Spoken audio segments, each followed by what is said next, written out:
The Appalachia of the pre-war Fallout universe was on the forefront of automation technology. While some of these automation solutions were intended to replace humans laboring in dangerous environments, there were some where it didn't just remove the humans, it removed the humanity. I'm the Irresolute Cartographer, and this is the story of automated evil at Eastern Regional Penitentiary. On the ridge that separates the toxic valley from the forest stand the sandstone brick walls of Eastern Regional Penitentiary, its castellated Gothic architecture showing its 19th century origins. The prison is a fairly large complex composed of 4 cell blocks, an administration section, a dining hall, a chapel, an infirmary, visitation areas both standard and conjugal, an exercise yard, and 3 utility sheds. Of those 4 cell blocks, Block A was for general population. Block B was for minimum security, mostly those who perpetrated non-violent crimes. Block C was for solitary, and Block D was for maximum security.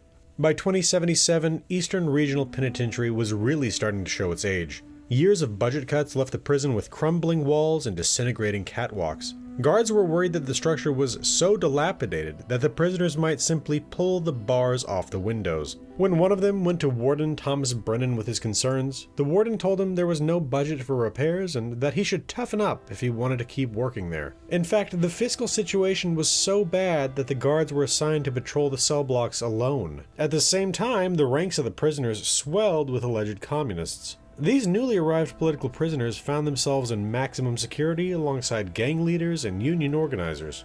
Overall, the prison was overcrowded, poorly staffed, and falling apart. With practical solutions seemingly out of reach, the state began work to shore up the prison's future, not with the funding it needed, but with automation. There were soon automated security turrets mounted to the walls and towers surrounding the yard, as well as the walls of the security offices in the cell blocks. Then the staff began to fit the inmates for prisoner collars. It wasn't long after the fitting of the last collar that an announcement from the warden went out across the prison population. The collars were filled with explosives. He quickly noted conditions that would cause their detonation. First, attempting to leave the prison, and second, attempting to remove the collar, so stop panicking and just relax. He told them that they were no longer going to be scrutinized by the guards, nor did they have to stay in their cells. They were at liberty to roam the prison so long as they didn't abuse their newfound freedom. If they did, he would manually trigger the collar, decapitating them himself. He closed out his disturbing announcement by inviting the prisoners to enjoy a life without bars. When the guards were originally introduced to this new device, at least one had serious qualms about their use, especially that they were going to be worn by every prisoner. He feared that the prison was inevitably going to kill minor offenders with these collars. It wasn't long before this horrible potential was realized. A prisoner incarcerated for unpaid parking tickets started fiddling with his collar at the fitting, claiming it was too tight. The collar detected tampering and detonated. When a concerned guard brought the topic up with the warden, he chewed them out. When a meeting was scheduled with all the guards, the concerned guard had planned to bring the subject up again. Unfortunately, the meeting was simply a venue to mass fire the entire guard staff, an event that immediately preceded the announcement of the true purpose of the prison collars. However, it wasn't the case that the prisoners would go completely unguarded. The human guards were replaced with guard protectrons. While these undoubtedly posed a significant upfront cost, the prison no longer had to pay wages to the guards. The support staff was next. From the cooks to the front desk receptionists, all were fired, threatened with incarceration should they not leave in a timely fashion. Last of all, the warden himself was replaced with a mainframe system, and the transition process was complete. Inside the prison, the inmates adjusted to the new normal. The small cells, formerly overcrowded with criminals, both political and legitimate, were enlarged with the annexation of neighboring cells. Shacks, constructed from scrap, were erected in the walkways, creating small dwellings for some prisoners. Though some of the prisoners attempted to find ways to remove the collars, most were too scared of losing their heads to try. While the prison was automated to remove the need for human labor, its residents needed food to survive. Thus, it could not have been long after the world ended that the prisoners either starved to death, freed themselves from their collars, or used those collars as a way out of the horrors of the post-war world.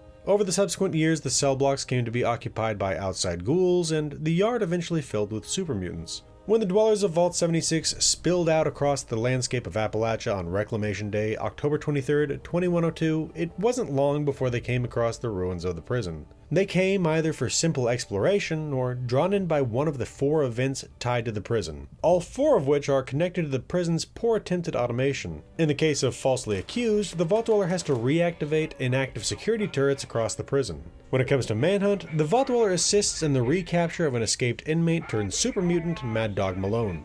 Conversely, Jailbreak is the Vault Dweller attempting to prevent the escape of the same former gang boss. Lastly, in patrol duty, the Vault Dweller has to assist one of the prison's ineffective guard protectrons in conducting a patrol of the yard and cell blocks. All of this is done in concert with the prison's automated warden to close holes in the failures of automation. That's all in the narrative, but I have a few notes before closing things out. First, this is a remake of a lore video I originally published back in December 2019. In the original version, I had much more of the story of the automation of Appalachia and the Appalachian Prosperity Act. This version is much more tightly aligned with the topic. I'll likely make a video centered on automation in Appalachia eventually. Second, I've got a quick bit of background on the real-world inspiration for Eastern Regional Penitentiary, West Virginia Penitentiary. The real prison is located in Moundsville, a town on the Ohio River in northwestern West Virginia. If you've watched the first season of Mindhunter on Netflix or the first season of Castle Rock on Hulu, the prison is used as stand-ins for other prisons in those series. The real-world prison was constructed from 1866 until it opened in 1876. It then operated until 1995, when it was decommissioned and converted to a tourist attraction and corrections training site. Though the prison appears to have started out well, by the early to mid-20th century it was overcrowded with 3 prisoners per 5 by 7 foot cell. Though the prison was expanded, it remained overcrowded. After a 1986 riot, the West Virginia Supreme Court ruled the 5 by 7 cell size to be a form of cruel and unusual punishment, and the prison was slated for decommissioning.